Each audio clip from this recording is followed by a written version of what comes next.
মধ্যপ্রাচ্যের আকাশে হঠাৎই বেজে উঠল অজানা এক গর্জন। কয়েক সেকেন্ডের মধ্যেই সেই গর্জন রূপ নেয় আগুন আর ধোঁয়ার বিস্ফোরণে। তেল আবিবের দক্ষিণ প্রান্তে দাঁড়িয়ে থাকা অত্যন্ত সুরক্ষিত একটি স্থাপনা মুহূর্তেই পরিণত হয় ধ্বংসস্তূপে। দাবি করা হচ্ছে এটি ছিল ইসরায়েলের গুরুত্বপূর্ণ স্যাটেলাইটের যোগাযোগ কেন্দ্র হায়েলা। এই হামলার দায় স্বীকার করেছে ইরান।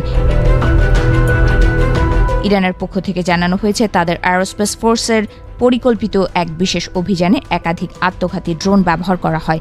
লক্ষ্য ছিল তেল আবিবের দক্ষিণাঞ্চলের সাদেত মিচা এলাকায় অবস্থিত সেই যোগাযোগ কেন্দ্রটি। হামলার পর মুহূর্তেই এলাকা জুড়ে ছড়িয়ে পড়ে আগুনের লেলিহান শিখা এবং ঘন ধোঁয়া। দূর থেকে দেখা যায় কয়েকতলা বিশিষ্ট সেই স্থাপনাটি প্রায় পুরোপুরি বিধ্বস্ত হয়ে গেছে। বিশ্লেষকদের মতে এই কেন্দ্রটি ইসরায়েলের সামরিক যোগাযোগ ব্যবস্থার একটি গুরুত্বপূর্ণ অংশ ছিল। এখান থেকে স্যাটেলাইট নেটওয়ার্কের মাধ্যমে বিভিন্ন সামরিক ইউনিট এবং যুদ্ধ বিমানের সঙ্গে সমন্বয় করা হতো। ফলে এই স্থাপনায় আঘাত হানা মানে কেবল একটি ভবন ধ্বংস করা নয়, বরং ইসরায়েলের আকাশপথের যোগাযোগ ব্যবস্থাকে বড় ধরনের চাপে ফেলা। তেহরান দাবি করেছে তাদের ড্রোনগুলো অত্যন্ত নিখুঁতভাবে লক্ষ্যবস্তুতে আঘাত করেছে। ইরানের সামরিক কর্মকর্তারা বলছেন এই হামলার ফলে ইসরায়েলি বিমান বাহিনীর স্যাটেলাইট যোগাযোগ ব্যবস্থায় বড় ধরনের বিঘ্ন সৃষ্টি হয়েছে।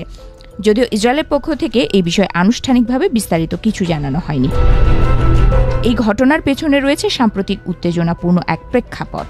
গত কয়েক সপ্তাহ ধরে মধ্যপ্রাচ্যে উত্তেজনা বাড়তে থাকে বিভিন্ন সামরিক হামলা ও পাল্টা হামলার কারণে। ইরানের দাবি অনুযায়ী গত ২৮ ফেব্রুয়ারি তাদের সর্বোচ্চ নেতা আয়াতুল্লাহ আলী খামেনি এবং কয়েকজন জ্যেষ্ঠ সামরিক কর্মকর্তাকে লক্ষ্য করে একটি গুপ্ত হত্যা অভিযান চালানো হয়, যার জন্য তারা যুক্তরাষ্ট্র ও ইসরায়েলকে দায়ী করছে।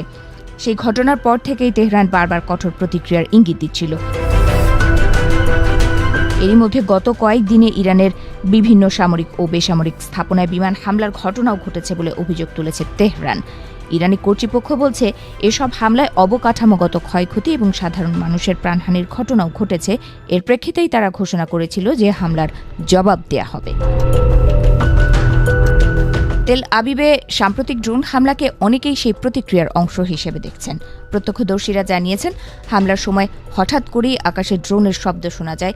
এরপর কয়েকটি শক্তিশালী বিস্ফোরণে কেঁপে ওঠে পুরো এলাকা। নিরাপত্তার জন্য অনেক মানুষ দ্রুত নিকটবর্তী বাংকার ও আশ্রয় কেন্দ্রে ছুটে যান। সবচেয়ে আলোচনার বিষয় হয়ে দাঁড়িয়েছে কিভাবে এই ড্রোনগুলো ইসরায়েলের উন্নত প্রতিরক্ষা ব্যবস্থা এড়িয়ে লক্ষ্যবস্তুতে পৌঁছল।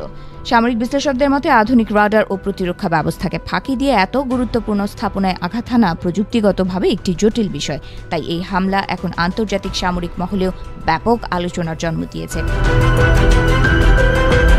এদিকে ইরানের বিশেষ বাহিনীর জনসংযোগ বিভাগ এক বিবৃতিতে জানিয়েছে এটি কেবল একটি সতর্ক বার্তা। প্রয়োজন হলে অঞ্চল জুড়ে থাকা মার্কিন ও ইসরায়েলি ঘাঁটিগুলো তাদের ড্রোন ও মিসাইলের আওতায় রয়েছে।